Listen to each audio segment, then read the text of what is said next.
Você já percebeu que existem algumas frases de Jesus que parecem simples, mas carregam um mistério tão profundo que atravessam os séculos? Uma delas está em João, capítulo 1. Jesus olha para Natanael e diz: Antes que Felipe te chamasse, eu te vi debaixo da figueira. À primeira vista, parece-nos apenas uma informação. Afinal, qual seria o impacto de alguém dizer: Eu vi você sentado debaixo de uma árvore?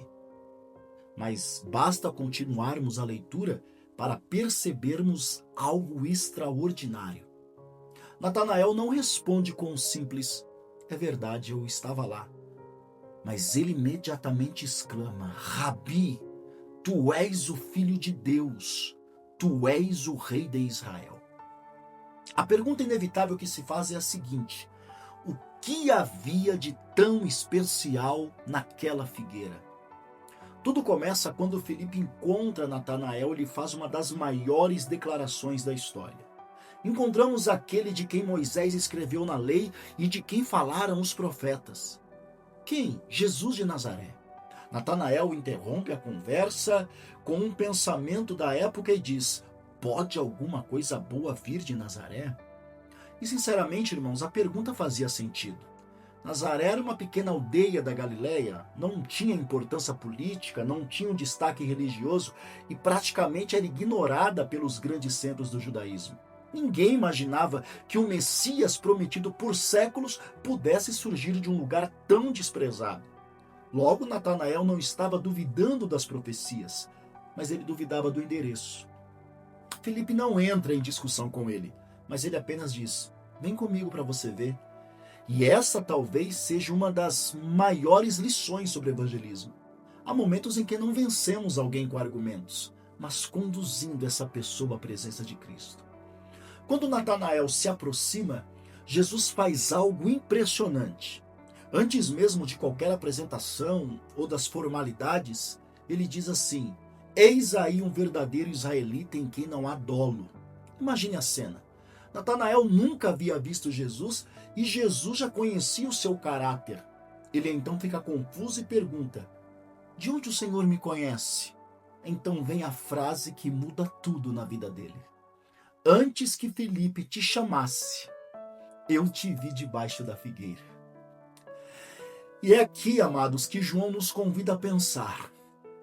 O Evangelho nunca explica o que Natanael fazia debaixo daquela figueira, mas deixa pistas. Na cultura judaica, você sabia que a figueira era um lugar associado à meditação nas escrituras e à oração? Muitos mestres ensinavam a sombra de figueiras por causa da sua copa larga e da sua sombra fresca. Além disso, no Antigo Testamento, sentar-se debaixo da videira ou de uma figueira simbolizava paz, comunhão com Deus, simbolizava uma esperança do reino messiânico.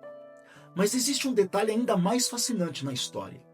Logo depois de mencionar a figueira, Jesus faz referência ao sonho de Jacó. Ele diz assim: Vereis os céus abertos e os anjos de Deus subindo e descendo sobre o Filho do Homem.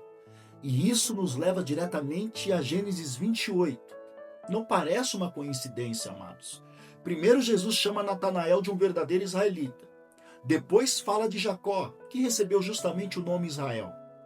É como se Jesus dissesse: Eu conheço não apenas de onde você estava, mas também aquilo que ocupa o coração e a sua mente. Talvez Natanael estivesse orando, talvez estivesse meditando nas promessas do Messias, talvez estivesse derramando as suas perguntas diante de Deus, perguntas que ninguém conhecia. A Bíblia não afirma exatamente o que acontecia ali.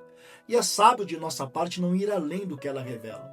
Mas uma coisa eu tenho certeza: aquela frase revelou a Natanael que Jesus conhecia um momento íntimo de sua vida, um momento que nenhum ser humano poderia conhecer.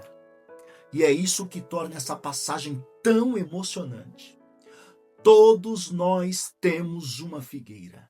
Existe um lugar da alma que ninguém entra, um lugar das lágrimas escondidas, das orações silenciosas, daquelas perguntas sem respostas, daquelas batalhas, daqueles momentos em que pensamos que estamos completamente sozinhos. Mas Jesus continua dizendo a mesma coisa que disse a Natanael: eu te vi. Antes que alguém soubesse da nossa dor, ele já a conhecia. Antes que alguém percebesse as nossas lágrimas, ele já as tinha visto. Antes que alguém pudesse pronunciar o nosso nome, ele já contemplava a nossa história. Talvez, meu amigo, talvez hoje você esteja dizendo ou pensando que Deus esqueceu de você, e talvez pareça que ninguém percebe a batalha que você está enfrentando em silêncio. Mas assim como Cristo viu a Natanael debaixo da figueira, ele continua vendo o nosso coração que o busca em secreto. E eu quero dizer algo muito importante, porque o maior milagre desta passagem de João capítulo 1 não foi Jesus enxergar aquela figueira, mas foi revelar que nunca perde de vista aqueles que o procuram mesmo quando ninguém mais os vê.